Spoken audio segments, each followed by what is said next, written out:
Bismillahirrahmanirrahim. Assalamualaikum warahmatullahi wabarakatuh.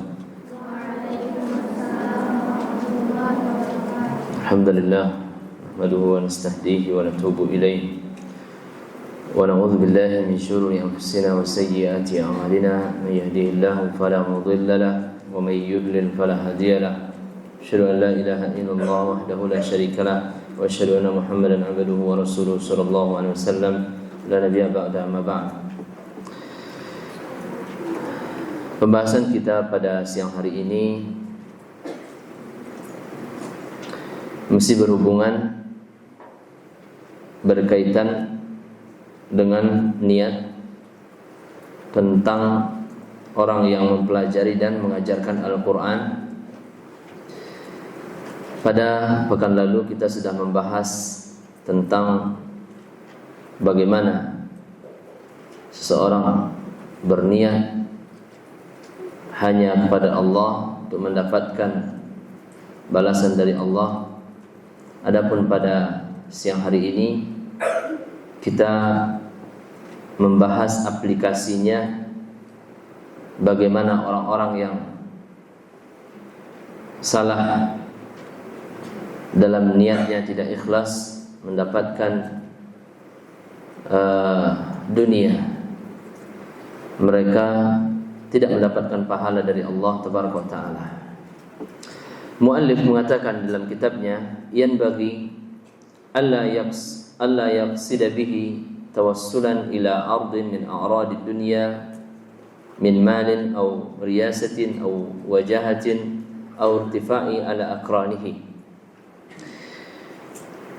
Maka seharusnya bagi orang-orang yang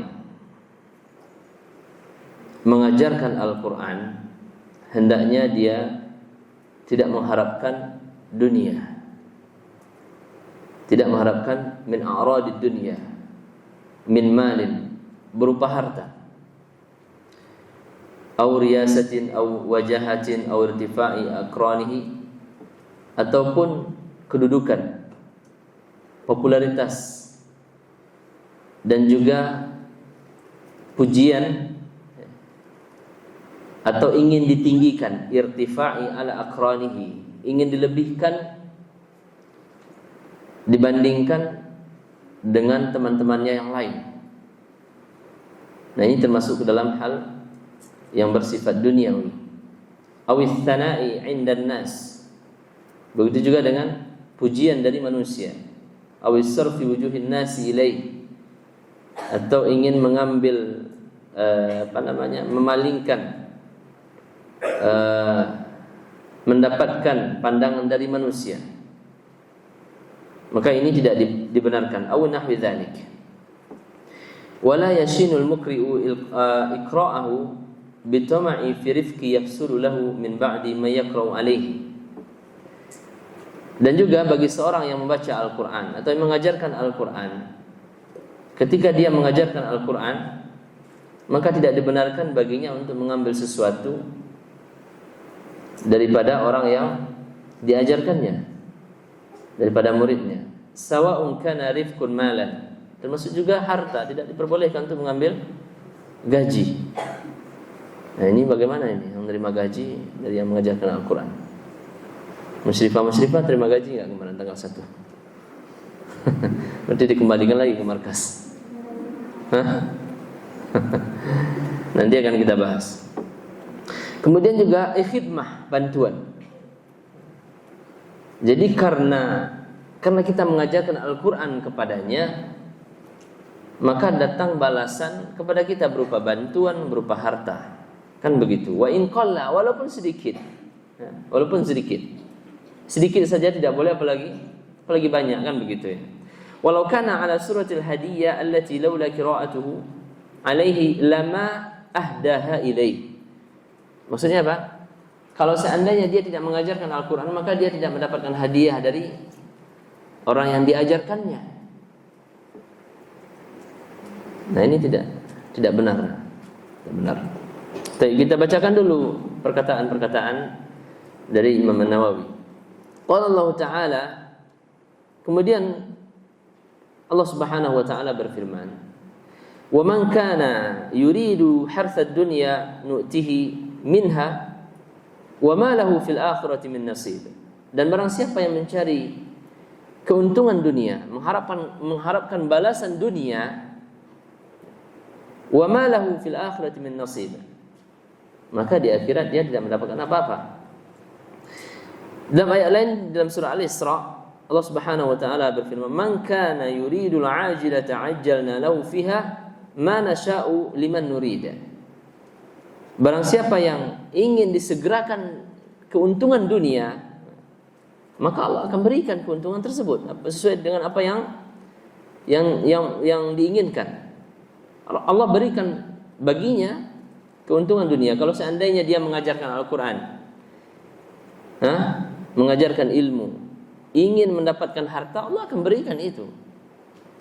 Allah akan berikan baginya harta tersebut sesuai dengan apa yang diminta. Kemudian pembahasan ini sudah dibahas panjang lebar oleh para ulama tentang bagaimana hukum mengambil gaji dari mengajarkan Al-Quran. Bagaimana hukumnya kira-kira? Mengambil gaji, mengambil ujrah daripada mengajarkan Al-Quran. Ulama berbeda pendapat di sini. Ulama berbeda pendapat. Di antara ulama yang tidak membolehkan adalah ulama Hanafiyah. Enggak boleh ngambil gaji dari mengajarkan Al-Quran, karena ngajar Al-Quran ya sudahlah untuk beribadah saja. Dan juga Az-Zuhri juga seperti itu, mengatakan enggak usah diambil, atau bahkan mereka tidak memperbolehkan gitu kan, mengharamkan mengambil harta, mengambil gaji dari mengajar Al-Quran. Nah, ini pendapat mereka. Alasannya ya ayat tadi. Ayat tadi jelas mengatakan wa man kana yuridu harthad dunya nu'ti minha wa ma lahu fil akhirati min nasib. Barang siapa yang mengharapkan pahala dunia, ingin mendapatkan harta dari apa yang diajarkan, Allah akan berikan itu, akan tapi di akhirat malahu min nasib, tidak mendapat apa-apa.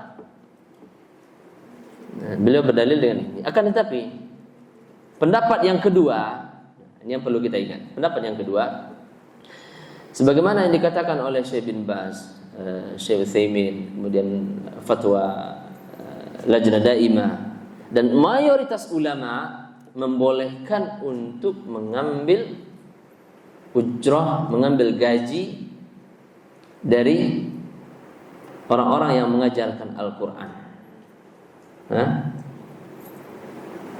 Pilih mana? Ustazah, pendapat yang pertama atau yang kedua? Ya.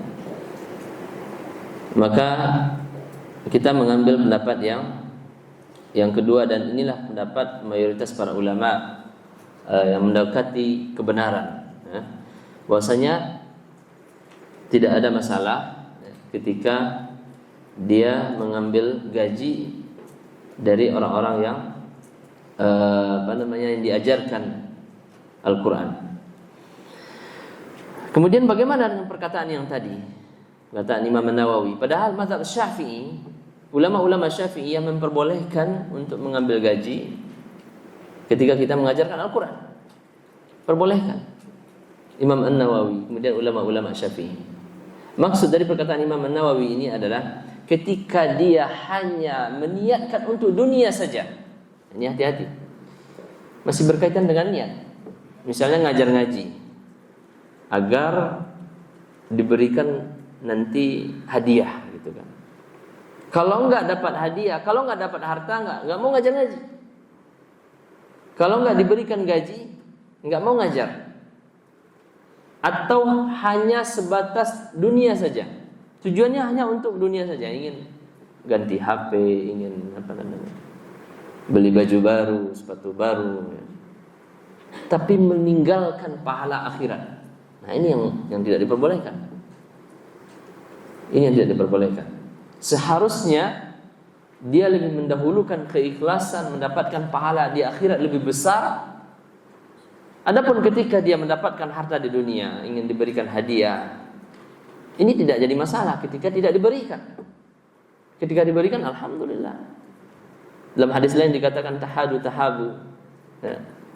Memberikan hadiah itu bisa mendatangkan kecintaan sama kalian. Maka ini tidak masalah. Yang masalah adalah fokus untuk dunia saja dan melupakan akhirat. Melupakan akhirat. Maka ini tidak diperbolehkan. Kemudian juga sedikit lagi, wa an Abi Hurairah, ini hadis ya. Radhiyallahu anhu, qala Rasulullah sallallahu alaihi wasallam, man ta'allama ilman mimma yubtagha bihi wajhullah ta'ala la yata'allamuhu illa liyusiba bihi 'arda min a'radi dunya lam yajid arfal jannah yaumal qiyamah. Ini barang siapa yang menuntut ilmu kemudian dia mengharapkan wajah Allah, seharusnya dia mengharapkan wajah Allah. Dan dia la yata'allamu illa liyusiba bihi 'arda min a'rad dunya. Ini yang kita katakan tadi. Ketika dia mempelajari satu ilmu, kemudian mengajarkan ilmu, akan tapi hanya fokus untuk dunia, lam yajid arfal jannah yaumal qiyamah, maka dia tidak akan mencium bau surga. Ini hati-hati yang belajar.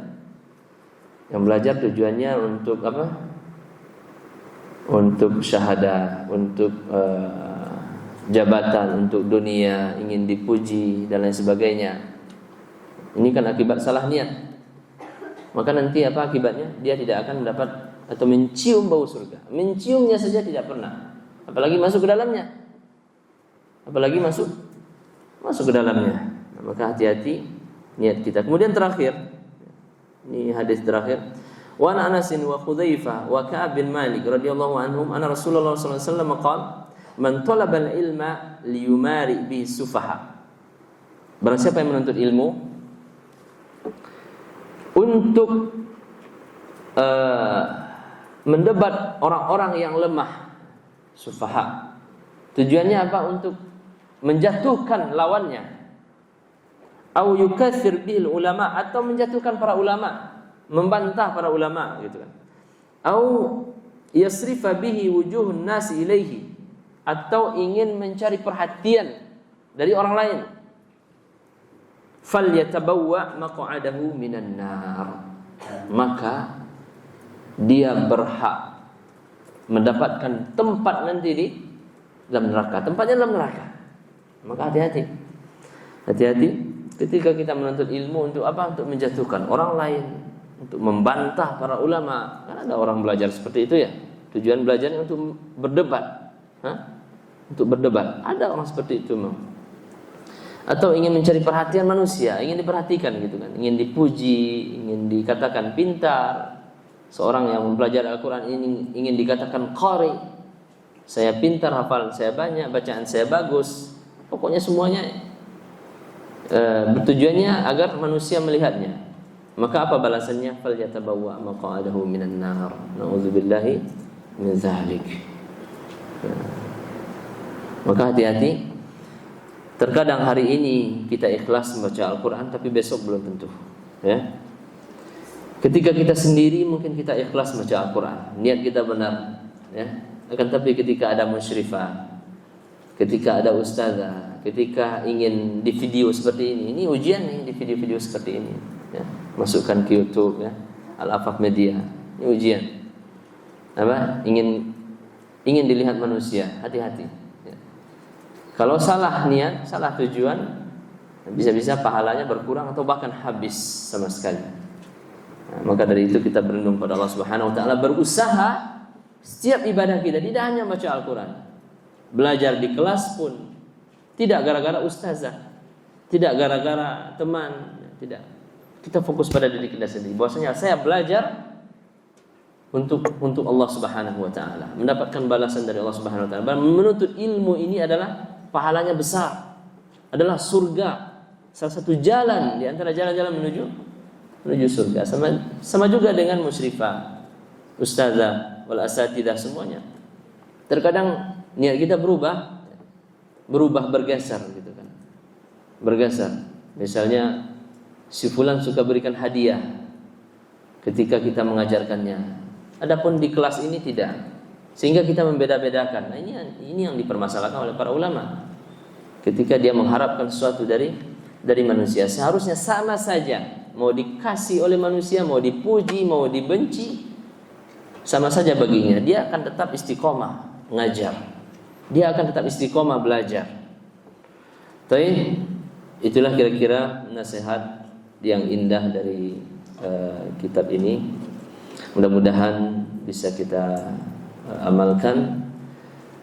Jazakumullah khairan. Kita tutup dengan kafaratul majlis. Subhanakallahumma bihamdika asyhadu an la ilaha illa anta astaghfiruka wa atubu ilaik. Wassalamualaikum warahmatullahi wabarakatuh.